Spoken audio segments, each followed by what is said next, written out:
नमस्कार, विंध्या टाइम्स में आपका स्वागत है और आपके साथ मैं श्रेया। रीवा जिले की कोरोना अपडेट लेकर हाजिर हुए हैं। काफी लंबे समय के बाद रीवा जिले में संक्रमितों का आंकड़ा 100 से नीचे पहुंचा है। बहुत लंबा समय था और बहुत कठिन समय था ये, जब लगातार आंकड़े 300 के पार जा रहे थे, 200 के पार थे आंकड़े और धीरे धीरे कर संख्या बढ़ती जा रही थी।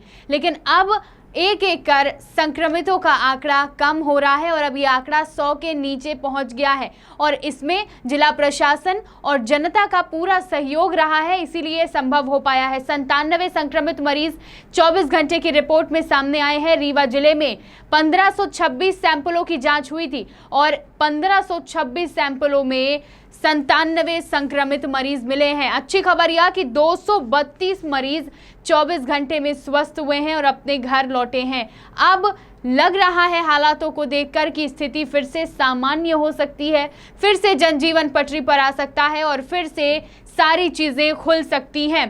सरकार ने भी यही फैसला किया है कि 1 जून से किसी भी हालत में जो अनलॉक की प्रक्रिया है उसे शुरू कर दिया जाएगा, क्योंकि अब प्रदेश में जो है रिकवरी रेट बढ़ रहा है और पॉजिटिविटी दर कम हो रहा है। रीवा जिले में भी यही हालात है, रिकवरी रेट बढ़ रहा है और पॉजिटिविटी दर लगातार कम हो रहा है। आपको बता दें कि कहां पर कितने संक्रमित मरीज मिले हैं, तो रीवा शहर में बात करें तो 26 लोगों की रिपोर्ट पॉजिटिव आई है।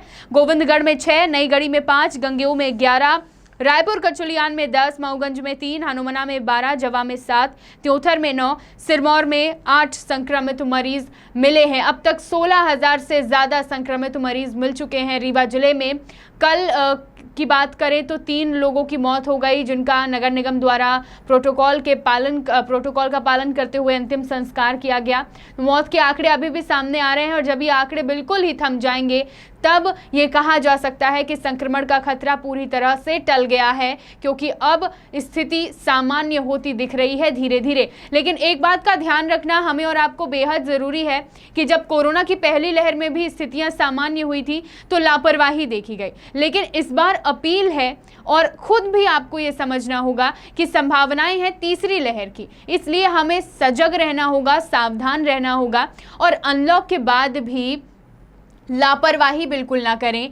नियमों का पालन कीजिए, मास्क लगाइए, सैनिटाइजर का उपयोग कीजिए, ज़्यादा से ज़्यादा सोशल डिस्टेंसिंग का पालन कीजिए। तमाम वो नियम आप अभी भी अपने दिमाग में रखिए, क्योंकि अगर स्थिति सामान्य हो रही है और हमारी ज़रा सी लापरवाही फिर से परिस्थितियों को बिगाड़ सकती है। इसलिए हालात दोबारा से इस तरह ना हो, दोबारा संक्रमण का खतरा हमारे देश, प्रदेश और जिले में ना हो, इसके लिए जनता को सावधानी रखनी बेहद ज़रूरी है। रीवा जिले के लिए एक तरह से अच्छी खबर कि 100 से आंकड़ा नीचे पहुंच गया है और उम्मीद यही है कि 31 मई तक जो कोरोना कर्फ्यू है, हम नियमों का पालन करेंगे, अगर सावधानी रखेंगे तो यह आंकड़ा दिन ब दिन और कम होता जाएगा। तो सावधानी रखिए ताकि आप और आपका परिवार सुरक्षित रहे।